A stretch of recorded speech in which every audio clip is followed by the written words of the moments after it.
हेर्नुहोस् त, फेरि बालेन शाहलाई भवन भत्काउने, सिंहदरबार जलाउने भनेर हत्यारा दुनियाँको सबैको हत्यारा भनेर आन्दोलन गरिराख्नु। फेरि कसले सिकायो, कसले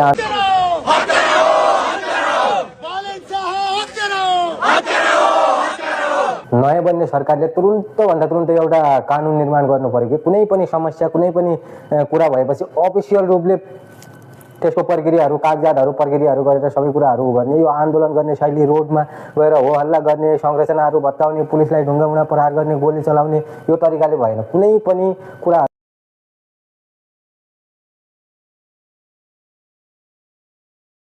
लोकतन्त्र भन्दैमा जे पाए त्यही बोल्ने, जहाँ पाए त्यही आन्दोलन गर्ने, ढुङ्गामुढा प्रहार गर्ने जो यो सिस्टम छ, यो सिस्टमको अन्त्य हुनुपर्छ।